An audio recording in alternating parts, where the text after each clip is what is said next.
Shalom and good morning everyone. ఇది నా కృపావాక్యం చూసుకుందాము. ఎలోహిం బిడ్డలారా, సామెతల గ్రంథము 23వ అధ్యాయము 6వ వచనము. ఎదుటివాని మేలు ఓర్వలేని వానితో కలిసి భోజనము చేయకుము.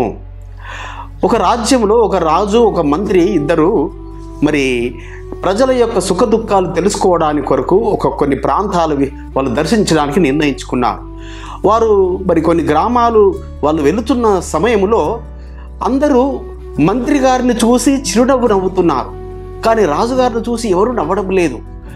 సో ఇది ఈ రాజుగారికి నచ్చడం లేదు. మొత్తంగా రోజంతా తిరిగిన తర్వాత సాయంత్రం అయిపోయిన తర్వాత మరి రాజుగారు అంటున్నారు, ఏంటి అందరూ నీకు పరిచయస్తుల దగ్గరికే నువ్వు తీసుకెళ్ళావు, నీకు అందరికి తెలిసిన వాళ్ళ దగ్గరికే నువ్వు తీసుకెళ్ళావు, అందరు నిన్ను చూసి నవ్వుతున్నారంటే, రాజా నాకెవరూ పరిచయస్తులు లేరు, నేను వారిని చూసి చిరునవ్వు నవ్వుతున్నాను.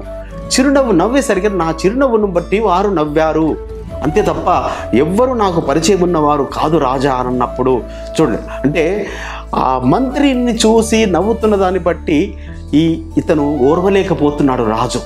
అంటే ఎదుటివాని మేలును ఓర్వలేని వానితో కలిసి భోజనము చెయ్యకమంటున్నాడు మరి సొలొమోను రాజు ఈ యొక్క సామెతల గ్రంథంలో.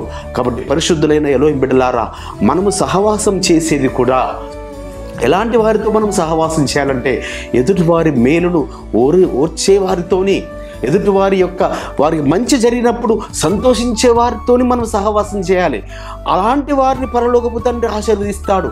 ఎదుటివారి మేలు జరిగినప్పుడు మనం సంతోషిస్తే మన జీవితాలలో ఆయన మేలు చేస్తాడు. ఎదుటివారికి మేలు జరిగినప్పుడు మనము ఆయనకు పరలోకపు తండ్రికి కృతజ్ఞతాస్తులు తెలియపరిస్తే ఆ పరలోకపు తండ్రి మనల్ని ఆశీర్వదిస్తాడు. ఎదుటివారి పిల్లలకు ఒక శ్రేష్టమైన ఉద్యోగాలు వచ్చినప్పుడు మనం సంతోషిస్తే మరి పరలోకపు తండ్రి మన పిల్లల ఎడల అద్భుతములు చేస్తాడు.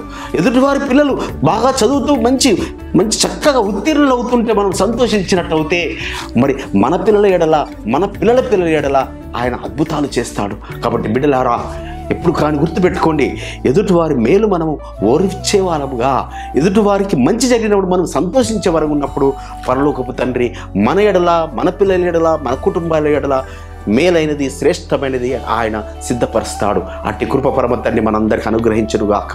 ప్రార్థన చేసుకుందాం. పరిశుద్ధమైన తండ్రి, అబ్రహాం, ఇస్సాకు, యాకోబులు, ఎలోహిం, ఏలేలో, ఇజ్రాయెల్, హౌ నాయన, ఎదుటివారి మేలు ఓర్చేవారితోనే మేము నాయన సహవాసం చేయాలని అయ్యా మీరు మాకు తెలియపరిచిన మాటలు బట్టి మీకు స్తోత్రం నాయన.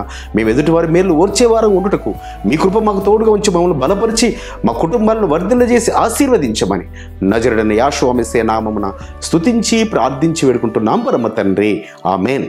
మన పరలోకపు తండ్రియు మన రక్షకుడును విమోచకుడును నజరేయుడైన యేషూవ మెస్సీయ వారి దివ్య సముఖము నుంచి మీకు, మీ కుటుంబాలకు, మీ వంశాలకు శాంతి, సమాధానం, కృపయు నిరంతరము నిలిచి ఉండునుగాక. ఆమేన్.